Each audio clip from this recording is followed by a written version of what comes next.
NFC 이스트 팀들에 대한 24시즌 분석, 그리고 오프 시즌 분석, 그리고 2025 시즌에 대한 어떤 주목해야 될 포인트, 그리고 최종적으로는 이 디비전에 대한 성적 예측까지 한번 이어가 보도록 하겠습니다. 먼저 2024 시즌 이 워싱턴 커맨더스부터 살펴볼까요? 네. 자, 이 커맨더스, 2024 시즌 가장 센세이셔널했던 팀 중에 하나죠. 개막전 자체는 좀 아쉽긴 했거든요. 그런데 곧바로 2주차에서 뉴욕 자이언츠를 상대로 신승을 가져가고 내리 4연승을 달렸어요. 그러면서 전국에 정말 강한 인상을 남겼는데, 그 중에서도 주인공은 역시나 쿼터백 제이든 데니얼스라고 할 수가 있겠습니다. 데니얼스가 이끄는 역동적인 공격력을 바탕으로, 그리고 이 다재다능한 능력을 보이면서 12승 5패라고 하는 모두의 예상을 뛰어넘는 그런 굉장히 좋은 성적을 거두면서 정규 시즌을 마감을 했어요. 데니얼스 같은 경우에는 진짜 루키가 맞나 싶을 정도의 어떤 침착함, 필드에서 침착함, 그리고 경기 운영 능력을 보여줬죠. 그러면서 뭐 3,500야드가 훨씬 넘는 패싱 야드를 기록하기도 하고 25개의 터치다운을 기록을 하면서 커맨더스의 차기 리더라는 것을 확실하게 보여준 그런 시즌을 보냈어요. 이 데니얼스 같은 경우에는 듀얼스의 능력도 굉장히 잘 선보이면서 스스로의 가치를 높이는 모습을 많이 보여줬습니다. 러싱 야드도 굉장히 많이 달성을 했고요. 터치다운도 6개나 기록을 했어요.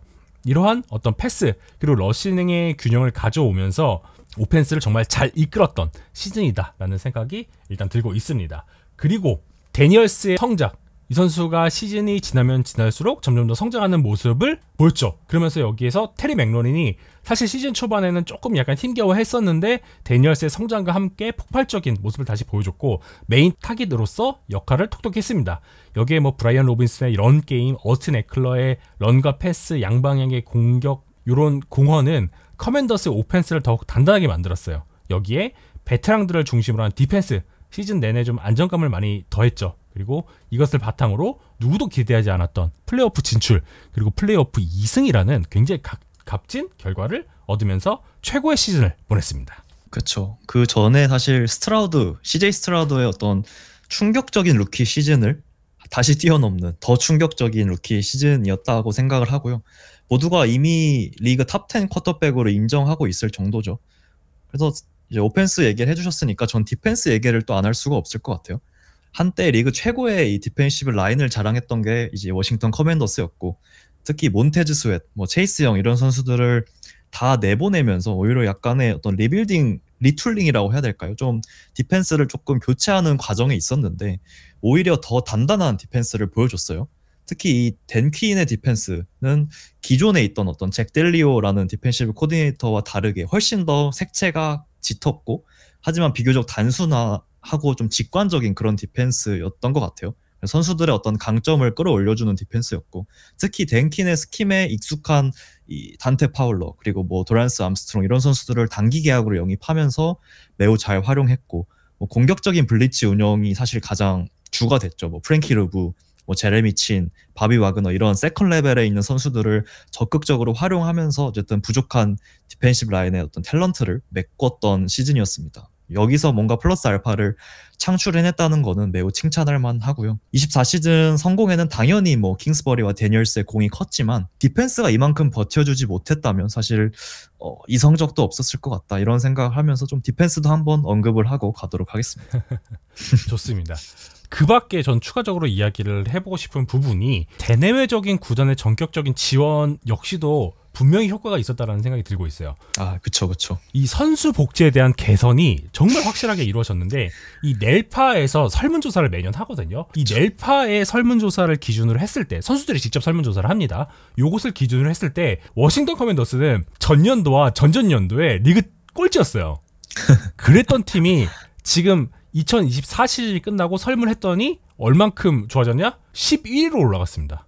32개 팀 중에 중상위권으로 올라갔다는 뜻이에요. 물론 커맨더스가 현재 시설이 굉장히 낡았잖아요. 이런 물리적인 시설의 한계에도 불구하고 이 구단주 그룹이 바뀐 지가 얼마 안 됐죠. 이 구단주 그룹은 선수들의 일상 경험에 대한 의미 있는 개선을 해주기 위해서 굉장히 노력을 많이 했어요. 예를 들어서 식음료 프로그램에 대한 과감한 투자와 개선이 있었고요. 가족 행사 빈도 증대, 뭐 예를 들어서 가족을 막 초청하는 그런 프로그램을 많이 만들어서 선수들이 조금 더 굉장히 동기를 부여받은 상태에서 경기를 치를 수 있게 만들어줬고요. 보육 서비스 등 이런 가죽에 대한 대우 등급이 원래 F-였거든요. F- 뭐야? 이랬는데 B뿔까지 올라갔습니다. 물리적인 시설이 안 좋은데도 불구하고.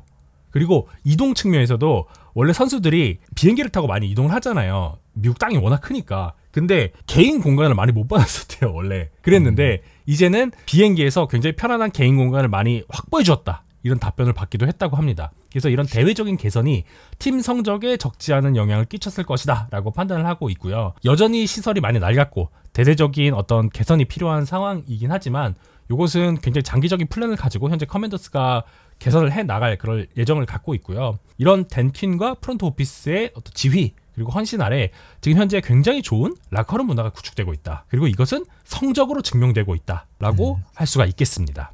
이렇게 저희가 2024 시즌 워싱턴 커맨더스에 대해서 이야기를 나눠봤고요. 이번에는 주요 오프 시즌 무브에 대해서 한번 살펴보도록 하겠습니다. 커맨더스 같은 경우에는 조나단 앨런, 디아미 브라운, 단테 파울러 주니어 이런 고액 연봉 베테랑들을 포함을 해서 부상 또는 부진 이슈가 있는 선수들을 대거 정리하는 모습을 보여줬어요. 이러면서 셀러리 캡의 유동성을 확보를 하고 동시에 젊은 선수들의 기회를 확대하는 모습이 눈에 띄는 그런 상황인데 어떠한 주요 무브가 있었는지 일단 에드님의 설명 먼저 들어보도록 하겠습니다. 그렇죠. 사실 가장 주요했던 거는 이제 와이드 리시버, 디보 사뮤엘 그리고 오펜시브 태클 레러미 턴실을 트레이드로 영입했다는 게 가장 눈에 띄는 영입이지 않을까 싶습니다. 이 디보 사뮤엘의 존재는 어쨌든 스프레드 앤 퀵이라는 확실한 오펜스 색깔에 다양함 그리고 창의성을 더해줄 아주 좋은 영입이었고요. 또 레러미 턴실 영입 또한 사실 불안했던 이 오펜시브 라인에 대한 확실한 보강이었죠. 기존에 이제 커맨더스의 오펜시브 라인, 특히 인테리어, 레프트 가드, 센터, 라이트 가드는 확고했습니다. 시즌 내내. 하지만 레프트 태클 그리고 라이트 태클에 있던 브랜든 콜먼, 앤드류 와일리, 코넬리우스 루카스 이 세 명의 선수들은 분명히 아쉬움이 있었습니다. 공을 빨리 뿌리는 오펜스였기 때문에 크게 눈에 띄지 않았지만 제이든 다니엘스가 공을 오래 갖고 있거나 혹은 상대의 프레셔가 심해지는 상황에서는 확실히 조금 아쉬운 모습들이 보였다. 그렇기 때문에 더 확실한 업그레이드 탤런트가 필요했고 여기에 레프트 태클, 레러미 턴실이라는 리그 상위급 태클을 트레이드로 데려온 거는 굉장히 전 잘했다고 보고요. 그리고 이번에 드래프트를 보신 분들은 아시겠지만 1라운드에 라이트 태클이 될 수 있는 이 조시 코널리 선수를 또 뽑음으로써 어쨌든 본인들이 갖고 있던 약점이라면 약점이고 어쨌든 더 플러스 알파를 더하는 그런 좋은 보강을 가져갔다라는 점이 눈에 띄는 점이 아닐까 싶습니다. 언급해주신 내용 중에 가장 중요했던 것은 역시나 오펜스 보강이라는 부분 저도 동감을 하고 있는데 데니얼스의 가치가 너무 잘 드러난 지난 시즌이었기 때문에 이 선수가 루키 컨트랙트인 상황에서 얼마나 더 잘 뒷받침을 해줘야 되는지 판단을 잘했다고 저는 생각을 하고 있어요. 그렇기 때문에 라레미 턴실과 디보 세뮤엘이 왔겠죠. 이것뿐만 아니라 말씀해주신 조시 코넬리의 지명 역시도 굉장히 좋았죠. 이것은 단순히 단기적인 어떤 효과뿐만 아니라 장기적으로 턴실도 나이를 고려를 해야 되잖아요. 그래서 이런 부분까지 총체적으로 고려를 했을 때 장기적인 계획이 반영된 그런 지명이었다라는 생각이 되고 있어요. 코널리 같은 경우에는 루키 중에 가장 강력한 피지컬을 가진 태클로 평가를 받는 선수죠. 그리고 추가적으로 세컨더리 그리고 디펜스에서 경험 많은 베테랑들을 대거 영입하는 모습 역시도 저는 굉장히 인상적이었다라는 생각이 들고 있습니다. 이어서 저희가 2025 시즌 여태까지는 2024 시즌 그리고 2025 오프 시즌 살펴봤는데 이러한 내용들을 바탕으로 2025 시즌 주목해야 될 주요 포인트에 대해서 한번 점검을 해보도록 할게요. 먼저 좀 오펜스 쪽부터 이야기하면 좋을 것 같아요. 에디님 먼저 말씀해 주시면 좋을 것 같네요. 사실 가장 먼저 짚어야 될 포인트, 이 제이든 다니엘스에게도 소포머 징크스가 올 것인가, 이거에 대한 이야기를 좀 해야 될 것 같아요. CJ 스트라우드도 그랬지만 굉장히 많은 선수들이 이제 2년차에 접어들면서 지난 축적된 이 1년간의 필름을 바탕으로 상대 디펜스가 더 타이트해지고 더 다양해지고 약점을 파악해서 사실은 더 보완을 해서 경기를 하기 때문에 2년차에 사실 많은 고전을 하잖아요. 그렇기 때문에 늘 선수들이 겪는 게 이 소포머 징크스이고 제이든 다니엘스도 과연 이걸 겪을까라고 저는 생각해 봤을 때 개인적으로는 아주 눈에 띄는 어떤 성적 하락이나 소포머 징크스는 없을 것이다라고 생각을 합니다. 현재까지 데니얼스를 이론적으로 막을 수 있는 디펜스는 사실 데니얼스의 이 빠른 리드를 늦추는 어쨌든 복잡한 여러 가지 심프레셔라든지 복잡한 어떤 블리츠 패키지 그리고 강한 바운더리에서의 어떤 프레스 커버리지 이런 조합들 혹은 아예 트렌치에서 압도해버리는 방법 이 정도가 사실 전부였다라고 생각을 하거든요. 그래서 이거를 완벽하게 수행해낸 팀들이 사실 몇 개 없었어요. 지난 시즌에 뭐 버커니어스 그리고 뭐 필라델피아 이글스 정도 전 두 팀밖에 없었다라고 생각을 하는데 뭐 커맨더스 오펜스와 데니얼스를 상대하는 이 헤답은 사실 이 두 팀이 좀 보여줬다라고 생각을 하지만 어쨌든 이번 오프 시즌을 통해서 뭐 디보 사뮤엘도 영입을 했고 오펜시브 라인까지 강화를 했고 팀 자체의 어떤 체급이 높아진 상황에서 커맨더스 오펜스를 전보다 지난 시즌보다 더 완벽하게 막는 거는 이제는 저는 불가능에 가깝다라고 보고요. 뭐 그런 이유로 사실 커맨더스 오펜스가 뭐 마치 작년에 텍산스 오펜스처럼 뭔가 무너지는 일은 없을 거다라는 게 제 개인적인 생각입니다. 오히려 저는 이 팀이 무너진다면 데니얼스의 부상에서 오지 않을까 싶어요. 데니얼스가 사실 대학 시절에도 저희가 항상 언급을 했지만 뭐 스크램블 상황이라던가 뭐 디자인된 런 상황에서 본인의 몸을 너무 보호를 못하는 모습들을 보여줬거든요. 이번 시즌에도 사실 아찔한 장면들이 꽤 많이 나왔어요.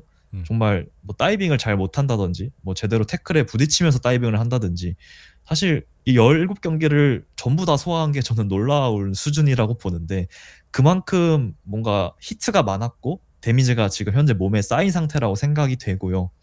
개인적으로는 이 소포머 징크스보다 더 조심해야 할 게 이제 2년차의 부상이 아닐까 싶어요. 이런 식으로 뭔가 몸을 제대로 보호하는 법을 조금은 더 개선해야 된다라고 생각을 하고 뭐 이것만 조심한다면 저는 커맨더스 오펜스는 적어도 작년과 유사한 모습을 보여줄 수 있지 않을까 뭐 그렇게 생각을 하고 있습니다. 안 그래도 이 데니얼스 같은 경우에는 프레임 자체가 굉장히 얇은 선수잖아요. 그래서 그쵸. 저희가 이 선수가 드래프트에 나오고 지명이 되고 이럴 때마다 계속 했던 이야기가 부상 조심해야 된다라는 얘기를 굉장히 많이 했었는데 일단 첫 번째 시즌은 잘 보냈죠.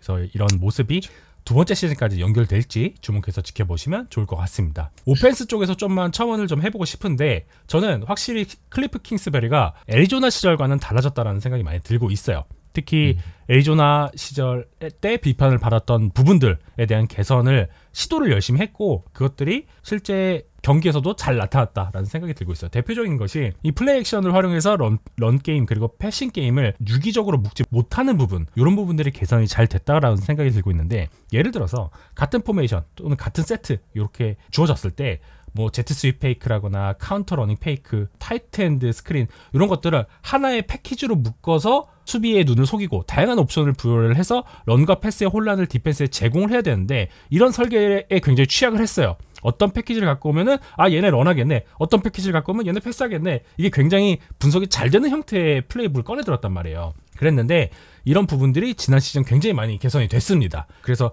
갭조 러닝을 굉장히 균형 있게 활용을 했고요. 뭐 하이로우 컨셉 같은 것을 적극적으로 차용을 해서 구조적으로 데니얼스에게 쉬운 리드를 제공할 수 있는 그런 패키지를 잘 준비를 해왔습니다. 그 중에 가장 인상적이었던 플레이 하나가 진짜 시그니처였던 플레이 중 하나가 이 디트로이트전에서 나왔던 플레이 스크린 패스 킹스버리가 RPO 그리고 스윕 여기에 터널 스크린까지 한 세트를 묶어가지고 플레이를 해가지고 정말 멋진 터치다운을 만들어냈죠. 저는 이런 것들이 더 발전을 해서 다음 시즌에 굉장히 개선된 플레이북이 다시 한번 나올 수 있을 것이다 라는 생각이 들고 있어요. 그 중에는 당연히 라레미 턴실이라는 아주 훌륭한 태클 그리고 여기에 디보 사뮤엘이라고 하는 하이브리드한 형 선수 이 선수들의 영향이 굉장히 클 것이다 라는 생각이 되고 있는데 결국 세무엘의 영입은 보다 적극적인 모션을 활용할 것이다 라는 부분을 시사한다라는 생각이 들고 있어요. 이미 지난 시즌에 킹스버리는 애리조나 시절보다 더 많은 프리스냅 모션을 활용을 했고요. 이 프리스냅 활용 증가가 눈에 굉장히 많이 띄었거든요. 그리고 다음 시즌에 이런 디비오 세뮤엘 같은 선수들의 합류는 모션의 활용 증대가 예상이 되는 그런 포인트다라는 생각이 들고 있습니다. 저도 사실 이거에 굉장히 동감을 하는 게 사실 클리프 킹스버리가 애리조나 시절 이 경기 시즌의 전반기와 후반기 성적이 굉장히 대비되던 코치였잖아요. 맞아요. 이 코치는 결국 뭔가를 변화를 잘 가져가지 못하는 코치였다라는 인식이 강했죠. 그래서 시즌 후반기에 갈수록 승률이 떨어지는 그런 양상을 보였던 코치인데 그래도 이번 시즌에는 후반에 뭐 그런 별다른 문제 없이 굉장히 다양한 방금 뭐 제이님께서 말씀해 주신 것처럼 다양한 플레이들을 섞으면서 물론 여기엔 제이든 다니엘스의 다재다능함이 있어야지 가능한 거겠지만 어쨌든 상대로 하여금 뭔가 예측 불가능한 것들을 계속해서 가져오면서 주차별로 다른 모습들을 항상 보여줬다는 점에서 저도 굉장히 지금까지는 긍정적이다. 클리프 킹스버리에 대해서 뭐 그런 생각을 갖고는 있습니다. 좋습니다. 그래서 이런 개선된 플레이북 이상으로 이번 시즌 조금 더 여기서 파생되는 다양한 플레이 패키지의 조합이 기대되는 그런 시즌이다라는 말씀 드리겠습니다. 그럼 여기에 이어서 디펜스도 한번 살펴보면 좋을 것 같아요. 그렇죠. 디펜스도 얘기할 텐데 디펜스는 사실 런 디펜스에 대한 얘기가 먼저 나와야 될 것 같습니다. 지난 시즌에 이제 러싱 시도당 야드 허용이 28위, 이제 러싱 야드 허용이 30이었습니다. 이 런 디펜스는 사실 반드시 넘어야 할 팀이죠. 이 필라델피아 이글스를 상대로 심지어 3경기를 했는데 다 200 러싱 야드 이상을 허용하는 굉장히 처참하게 무너지는 그런 모습들을 보여줬어요. 사실 여기에는 뭐 댄퀸의 어떤 공격적인 런 상황에서의 블리츠 활용이 먹혀들지 못했을 때 이를 커버해줄 선수들이 없었고, 그리고 뭐 세컨 레벨에서 이 런 디펜스의 중심을 잡아줘야 할 이 바비 와그너, 이 선수가 사실 굉장히 노쇠화하면서 굉장히 판단과 속도가 느려지는 이런 문제들이 있었고요. 거기에는 이제 이번 시즌에 더해서 제레미 친이라는 좀 핵심 선수까지 빠지면서 사실 다음 시즌에 런 디펜스가 얼마나 좋아질 수 있을까, 뭐 이런 부분은 걱정이 되는 것도 사실입니다. 물론 뭐 제이본 킬러, 뭐 에디 골드먼 이런 인테리어 디펜시브 라인맨들을 이번 FA에서 보강하긴 했지만 사실 한 살 더 늙은 바비 와그너와 그리고 이 제레미 친의 부재는 솔직히 많이 걱정이 되고요. 뭐 다음 시즌도 사실 뭐 패커스라던가 뭐 레이더스라던가 펠컨스, 차저스, 라이온스, 사실 러싱 오펜스를 메인으로 하는 팀들을 시즌 초기에 굉장히 많이 만나게 되는데 이 팀을 상대로 과연 댄킨이 런 디펜스를 개선하고 강화하기 위해서 어떤 모습을 보여줄지 지켜보는 거, 이것 또한 하나의 관전 포인트가 되지 않을까 싶습니다. 잘 들었습니다.